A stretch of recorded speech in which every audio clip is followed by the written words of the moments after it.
ya, madhabku ini adalah dibangun berdasarkan hadis sahih.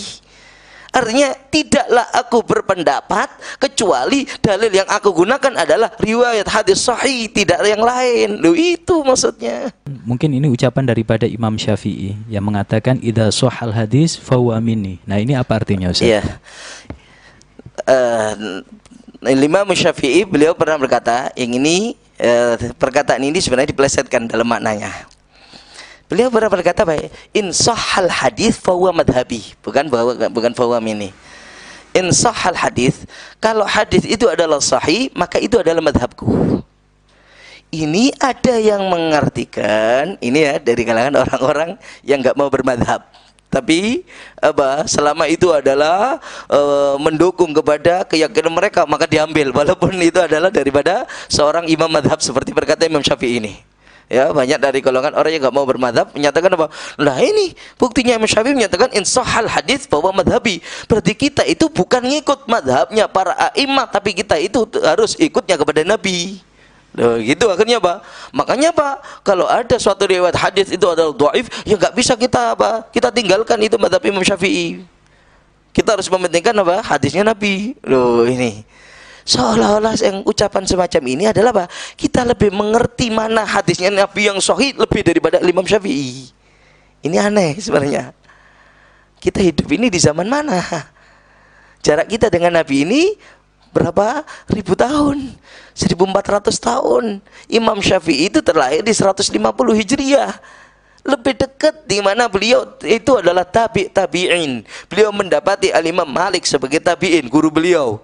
Tabi'in Imam Malik mendapati daripada sahabat Nabi. Sahabat Nabi mendapati langsung dari Nabi. Hanya berapa tingkatan di atasnya langsung ke Nabi. Sehingga untuk penilaian hadis perawinya ini sahih atau tidak jelas lebih mudah bagi Imam Syafi'i daripada kita. Bahkan beliau kenapa dikatakan kok nak ngikuti dengan apa? Tidak menggunakan hadis Sahih Bukhari. Loh, ini lebih aneh lagi. Imam Bukhari itu lahirnya di tahun 194, sedangkan Imam Syafi'i itu meninggal 204.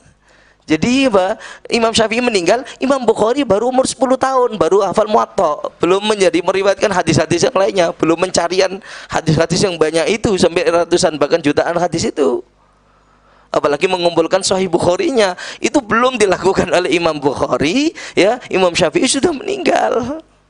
Nah, ini kan aneh kalau kenapa? Ya jelas gak meriwayatkan. Kenapa? Justru beliau langsung lebih banyak mendapati langsung dari orang yang lebih dekat dari apa yang diriwayatkan oleh Imam Bukhari. Itu artinya maksudnya apa sebenarnya hadis ini? Kalau ada riwayat hadis itu sahih, itulah madhabu. Artinya apa? Di sini ini dari ulama mengartikan apa? Penafsiran kalamnya Imam Syafi'i. Artinya apa? Ai madhabi mabniyun ala haditsin sahih. Itu maksudnya. Ai madhabi, ya, madhabku ini adalah dibangun berdasarkan hadis sahih. Artinya tidaklah aku berpendapat kecuali dalil yang aku gunakan adalah riwayat hadis sahih, tidak yang lain. Loh, itu maksudnya. Sehingga apa? Kita sebenarnya kalau mau menentang Imam Syafi'i, ya jauh bagi kita. Ini loh, ya, yang sebenarnya yang harus kita lebih memahami untuk itu. Nah.